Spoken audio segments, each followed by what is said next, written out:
Many parents worry about their child's metabolism. They often say, "My child eats very little, my child skips meals, my child is extremely active but hardly eats.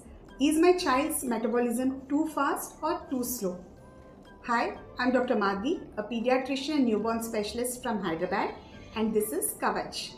Today, we are going to talk about toddler metabolism, specifically between 2 and 5 years of age, what metabolism really means at this stage, how growth and appetite are connected, and why many feeding worries are actually normal developmental patterns. But remember this is a wellness and preventive health discussion, not about diagnosing diseases. Understanding toddler metabolism can significantly reduce stress around feeding and growth in this age. To start with, let's discuss what metabolism means in toddlers. When adults talk about metabolism, they are usually referring to calories, weight gain, or weight loss. But in toddlers, metabolism means something very different. Now, in early childhood, metabolism refers to how the body uses energy for growth, how appetite is regulated, how energy is distributed between the brain, body and movement, and how the body adapts during illness, sleep changes and growth spurts. In simple terms, metabolism in toddlers equals growth plus appetite plus energy use. It is not designed for consistency. It is designed for efficiency and survival. Now let us discuss why appetite changes after age 2. One of the most important metabolic shifts happen around age 2. In infancy, growth is very rapid, appetite is high, feeding feels frequent and predictable. After age 2, growth naturally slows down, appetite becomes uneven and also unpredictable. Here's an important growth fact that explains this shift.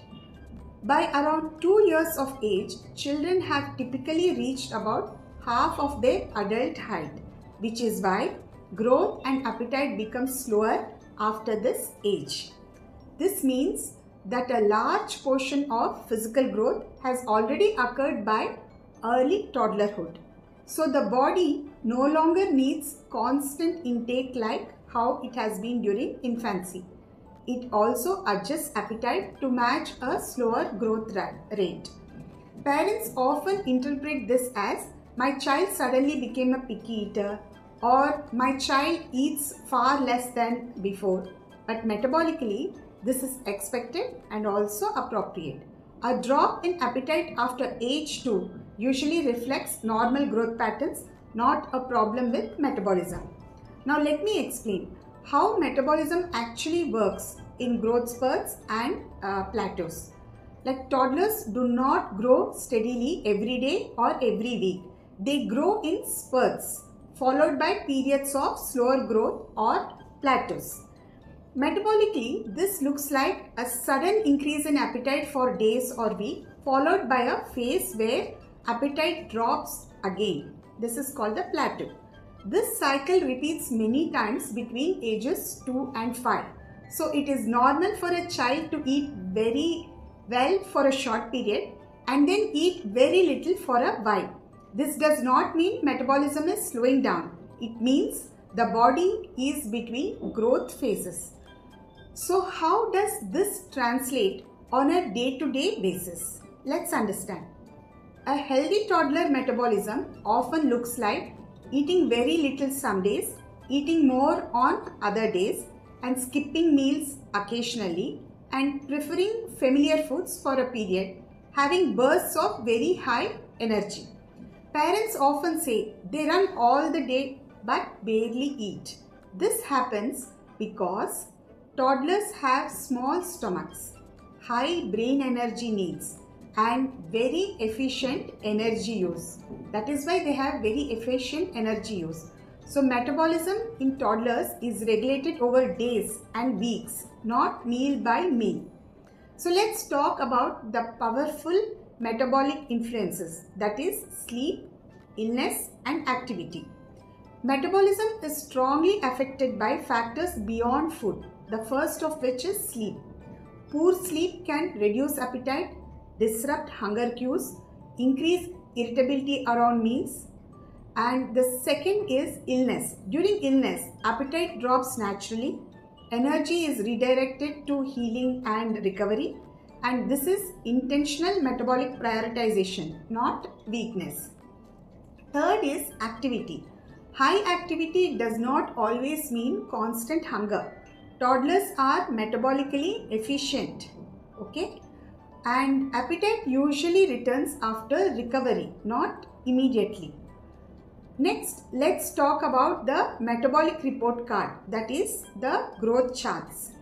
One of the most important tools that pediatricians use to understand metabolism is growth chart. When we measure a child's height and weight, we don't just look at numbers. We use growth chart software that considers the child's age and sex, child's height and weight, and also parental height to estimate the genetic potential of the child. The software then plots the child on a standard growth chart. When pediatricians read a growth chart, we focus on the child's growth curve. Every child has their own curve, and staying on that curve over a period of time is actually reassuring. Pediatrician also looks at trends, not single visits. One low intake week or one off measurement does not indicate a problem. And percentiles are not grades. The 10th percentile is not worse than the 50th percentile. Healthy children exist at all percentiles. Height and weight together. We never interpret weight alone. We look at overall growth patterns. From a metabolism perspective, growth charts show us whether energy intake, nutrient absorption and hormonal regulation, whether all these are supporting growth over time. This is why pediatricians often say if the growth chart looks good, metabolism is usually doing its job.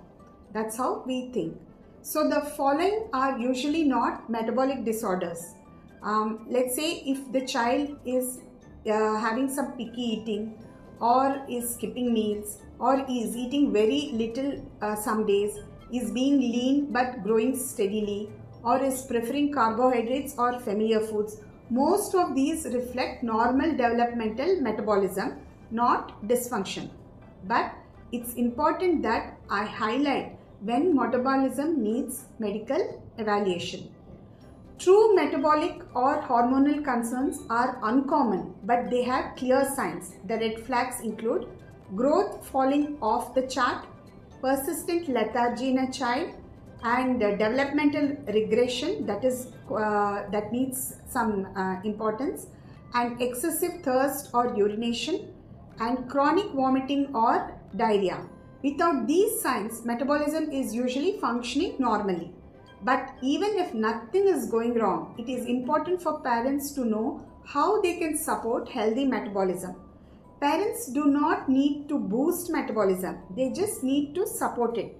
They can do it by offering structured meals and snacks, providing food, good variety of food without pressure, and ensuring adequate sleep, that is very important, and allowing movement and play.